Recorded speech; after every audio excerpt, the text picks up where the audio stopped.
Saya Uya Kuya. Saya Eko Patrio. Saya Nafa Indria Urba. Saya Islam. Saya Sapol. Saya Noval Fauzan. Saya Nabila Taya. Saya Malika Reva. Saya Khairul. Saya Iki Aulia.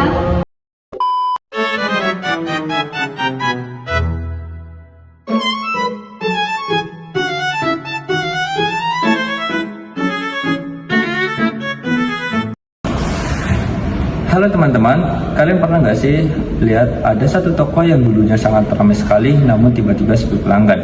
Nah, disinilah kami akan membahas hal tersebut. Perkenalkan, kami dari kelompok 10 yang akan membahas mengenai Cash Laurent Balance Act. Nah, jadi dulu itu ada satu toko yang bernama The Marcos Department Store.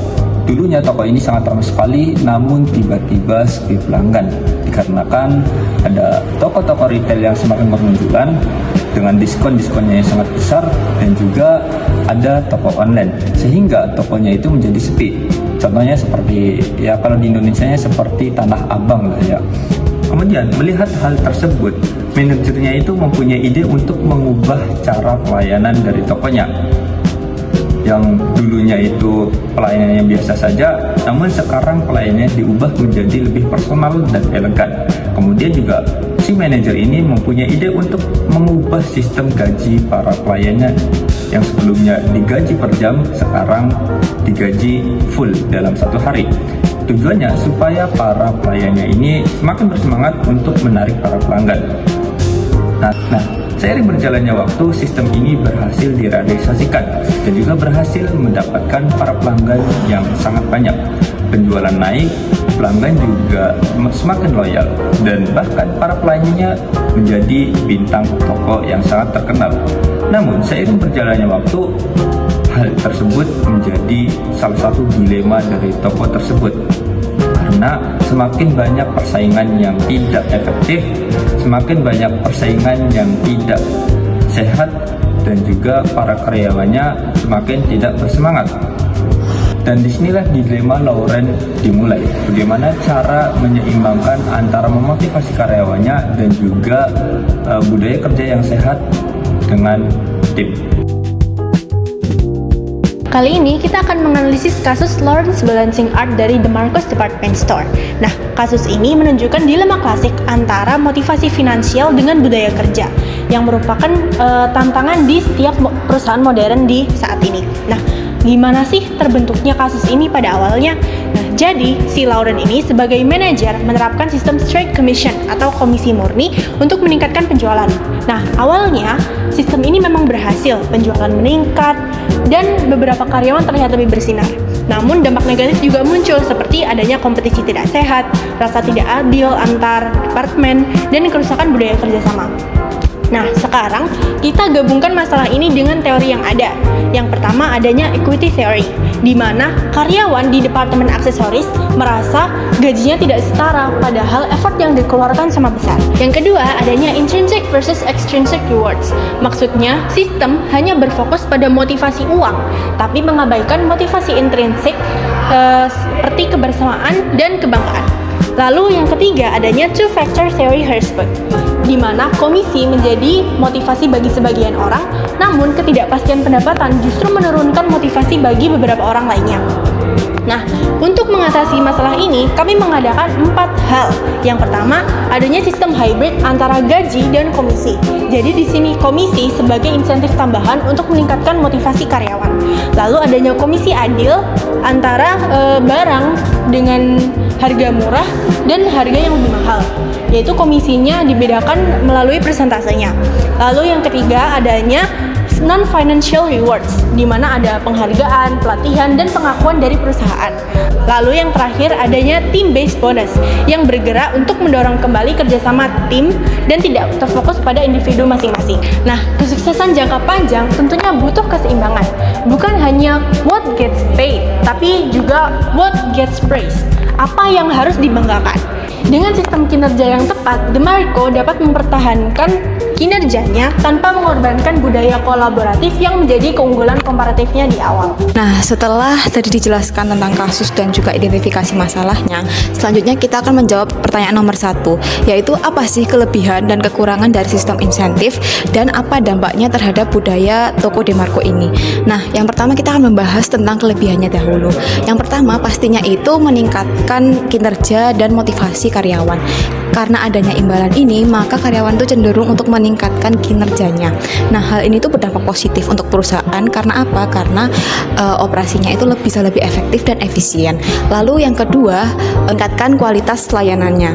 Nah, ketika mereka mendapatkan imbalan, maka karyawan ini akan cenderung meningkatkan layanannya terhadap pelanggan. Hal ini tuh berdampak baik. Karena apa? Karena pelanggan itu akan menumbuhkan rasa loyalitas kepada perusahaan.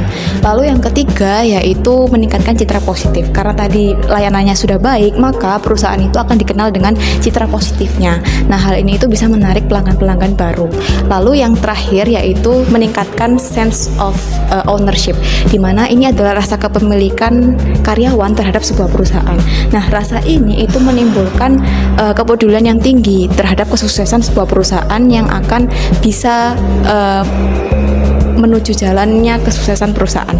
Kekurangannya dari sistem insentif ini itu adalah yang pertama pastinya itu meningkatkan persaingan yang tidak sehat antar karyawan, di mana ketika mereka bersaing berlebihan terhadap sebuah insentif, maka ini itu menimbulkan hubungan interpersonal yang buruk. Lalu yang kedua yaitu bisa meningkatkan beban dan stres karyawan, dimana karena ada target yang harus dicapai, maka karyawan ini itu secara tidak langsung itu menambahkan beban kerjanya dan juga meningkatkan rasa stresnya. Jika hal ini itu berjalan dengan jangka panjang, maka karyawan ini itu bisa tidak stabil antara kesehatan mental dan juga kinerjanya. Lalu yang ketiga adalah meningkatkan hard selling. Nah, dimana karyawan itu akan cenderung memaksakan pembeli untuk membeli produknya. Hal ini tuh sangat berdampak negatif bagi perusahaan. Karena apa? Karena loyalitas dari sebuah pelanggan itu akan menurun. Dan yang terakhir yaitu adanya ketimpangan pendapatan antar departemen. Nah, dari sistem insentif ini, apa sih dampaknya terhadap budaya Demarco ini? Yang awalnya Demarco menganut sistem team oriented atau mereka bersama-sama untuk mencapai suatu tujuan, menjadi individual oriented, yang dimana mereka itu mementingkan tujuannya sendiri untuk kepentingannya sendiri, seperti itu. Oke, selanjutnya adalah pertanyaan nomor 2. Apakah kami berpikir bahwa keluhan para sales associate itu termasuk hal yang wajar? Terus mengapa demikian? Kemudian kami juga menyarankan agar Lauren itu dapat menanggapi keluhan para karyawan tersebut. Nah, jadi bisa kita lihat dalam kasus ini keluhan dari para karyawan tersebut merupakan hal yang wajar dan sah. Nah, alasannya adalah karena peluang untuk mendapatkan komisi yang lebih tinggi itu tidak merata di tiap departemennya. Nah, jadi orang yang menjual produk yang mahal itu otomatis akan mendapatkan komisi yang lebih tinggi. Padahal kinerja dan waktu yang mereka keluarkan itu sama dengan karyawan di bagian lainnya. Jadi dari sistem ini itu menciptakan ketimpangan pendapatan bukan berdasarkan kinerja mereka, melainkan berdasarkan jenis produknya. Nah, untuk mengatasi masalah tersebut tanpa mengurangi motivasi karyawan dalam melakukan pekerjaan, itu si Lauren dapat melakukan beberapa hal.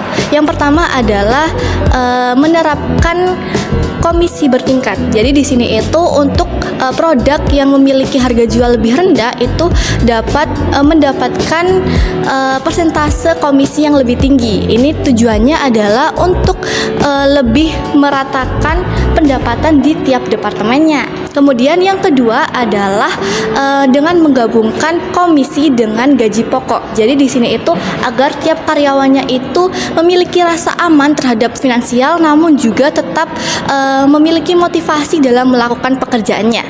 Kemudian yang ketiga adalah si Lauren dapat memberikan reward atau penghargaan secara non finansial. Misalnya adalah best teamwork, kemudian excellent customer service. Jadi para pekerja itu tidak hanya fokus terhadap uangnya, melainkan juga kualitas kerjanya. Baik teman-teman, selanjutnya kita akan membahas pertanyaan nomor 3. Bagaimana pertanyaannya? Bagai ini.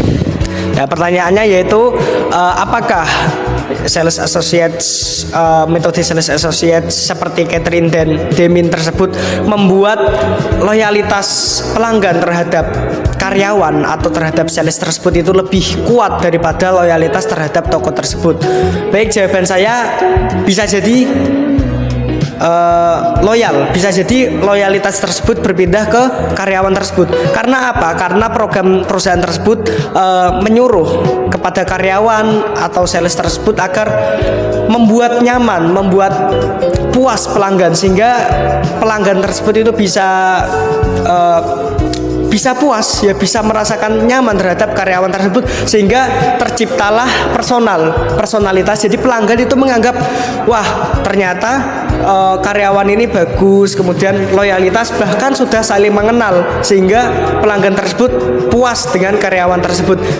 Dan dikhawatirkan dalam jangka waktu panjang pelanggan tersebut itu melihat bahwa bukan karena tokonya, tapi karena sales tersebut yang dapat membuat mereka nyaman. Sehingga dikhawatirkan juga ketika sales tersebut pindah, karyawan tersebut pindah, maka pelanggan tersebut akan mencari karyawan tersebut. Misal pindah di perusahaan lain nih, ya berarti mereka akan cari-cari, sehingga loyalitasnya itu terlihat dari personalnya, bukan terlihat dari tokonya. Jadi mungkin untuk perusahaan itu bisa diantisipasi ya resiko tersebut dengan ya mungkin tetap koordinasi, tetap solid gitu antara pelanggan-pelanggan. Jadi tidak hanya satu karyawan saja yang digitukan, tapi seluruh karyawan diajak agar tetap melayani pelanggan sama rata, sehingga tidak menimbulkan perspektif bahwa ini karena orangnya, sehingga tidak menimbulkan hal itu, namun menimbulkan